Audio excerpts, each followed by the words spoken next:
Peter, so glad to have you share some of your wisdom. You literally wrote the book on how to effectively bring new faculty into your community. And in our conversations, you've made it clear that the big key is when schools make the shift from welcoming new faculty and new faculty orientation as a technical, transactional transmission of information to something that's really centered around people and relationships. So before we dig into some nuts and bolts, would love to hear you comment on that shift for people. Well, it's kind of huge. School is about people, after all, more than it's about rules and regulations, as much as rules and regulations rule our lives as people in schools. But I think the key is to know that it's the relationships that last, that are built during this kind of a program. And think about your school as a place of values and how those values emerge in human interactions. That's what you should be thinking about most. And we've talked about the new faculty come, and maybe you have them a little bit in the summer, maybe you have them in August, and then you've got them for the whole year. And there's a lot of things that schools do where there's an opportunity to make this shift from transmission and technical to people in relationships. So I'm going to share with you some things that schools do and invite you to give us some considerations about how schools can make the shift in how they're welcoming new faculty. So the first thing that comes to mind is it's August. New faculty are on campus, and we're going to give them the tour. How can a school change the campus tour to be something that's focused on relationships and people?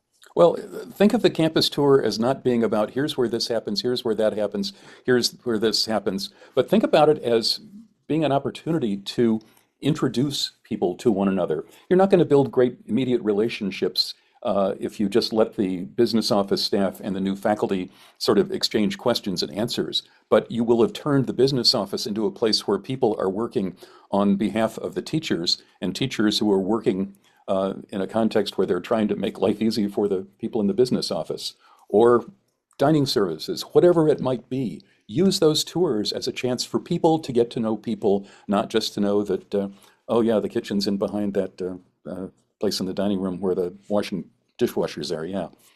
Yeah, so I love that, taking the campus tour from scavenger hunt to relationship building I like opportunity.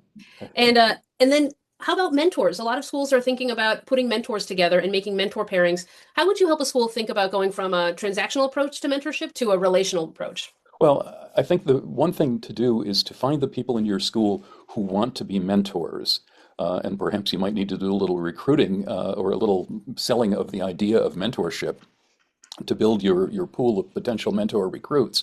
But find people who want to be mentors. Think about what it is that they might want to know about the school and about mentoring and what they might want to be thinking about the life of a teacher who's new to your school, and train your mentors.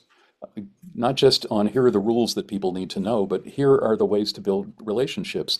Your mentors should not just be the people who have the same free period or the next classroom over or whatever else. Mentors should be people who are excited about being mentors and who are ready and equipped to be great mentors, and not just people who can answer questions about how do I get coffee, but really people who can be supportive and interactive with the new teachers all year. Great. And one thing that you developed at a school that we both worked at that was really valuable for new faculty on paper wouldn't seem to be about relationships. It was actually a kind of a handbook or a guide to life and work. Can you tell us how a school might think about a document as being not transmission or transaction of information, but how could a document really allow people to navigate the school as people? Well, depending on where your school is, there's probably a need for, I don't think this might be jurisdictional, an employee handbook that has all the rules and regulations and all of the little legalities around the conditions of employment, et cetera.